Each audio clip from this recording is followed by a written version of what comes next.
Thank you and welcome to the show this morning. The topic this morning is revised in state, church, and community education. And we're fortunate to have with us to talk about the whole issue of how certain elements within public education and private education can be revised is the professor of philosophy at Tennessee State University, Dr. William H. Hardy. And of course, Dr. Hardy, let me welcome you to the show this morning. Thank you very much, Dr. Haney, for inviting me. It's a pleasure to be here. And to tell you how delighted, Dr. Hardy, we are for having you here today. As we indicated earlier, that what we'd like to do more than anything is to talk about public, church, and community education. And yes. Of course, you've got a lot of information in reference to that. And you've made a tremendous contribution in reference to that. And that's why we wanted to talk to you. Yes. But Dr. Hardy, before we get into that, let's talk about Dr. William H. Hardy. And to have you to give us some information about your background, your education, and some of the things that were important and eventually motivating you to become involved in this new approach, this new philosophy dealing with higher education and public education and church education. Yes. First of all, it's a pleasure to be here, and I'm just pleased to share the information with you and with your audience on this day. I'm from Indianapolis, Indiana, originally. And I, of course, was educated in the Indianapolis public school system. And from Indianapolis, I then went to Central State University, a historically black school in Wilberforce, Ohio. And then from there, I went to Johns Hopkins University in Baltimore, Maryland, and received well, first of all, the earlier degree was in political science at Central State. And then I followed that by getting a master's degree at Johns Hopkins University in urban politics, and then eventually to Vanderbilt University here in Nashville, Tennessee.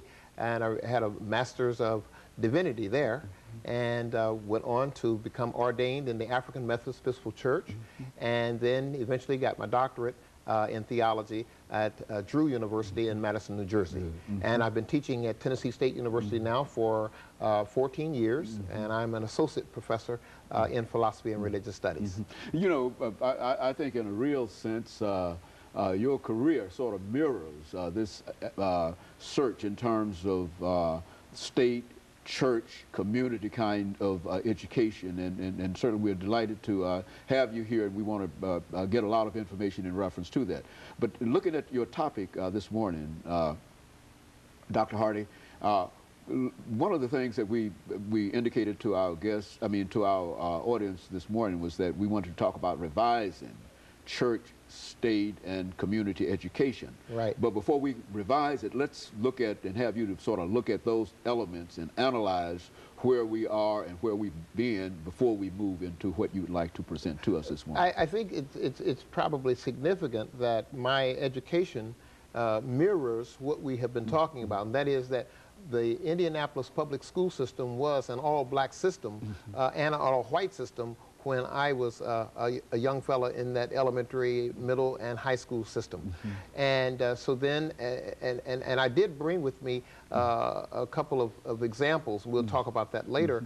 But the school system was a dual system for a while. And then the school system integrated in 1957. Although the 1954 Supreme Court decision said that all schools across the country were to be integrated.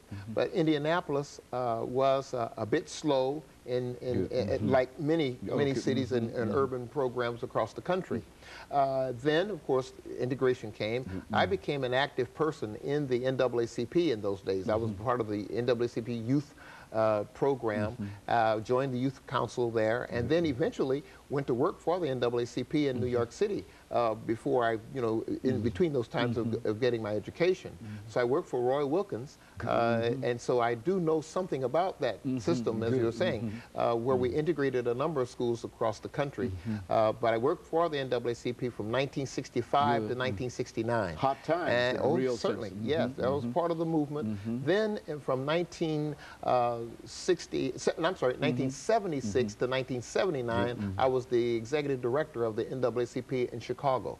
So those experiences gave me a good idea of what was happening in education at that time. So we now want to look at what was happening with the dual system at that time, and then how did the system change, and then what do we have now, and how might we then look at revising that. Very good. And of course, we're getting ready for our first commercial break here, Dr. Hardy.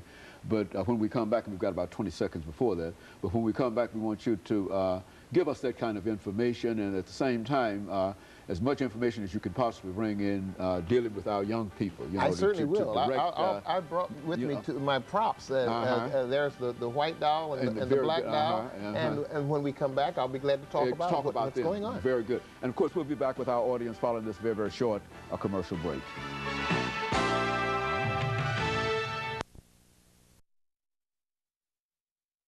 The topic this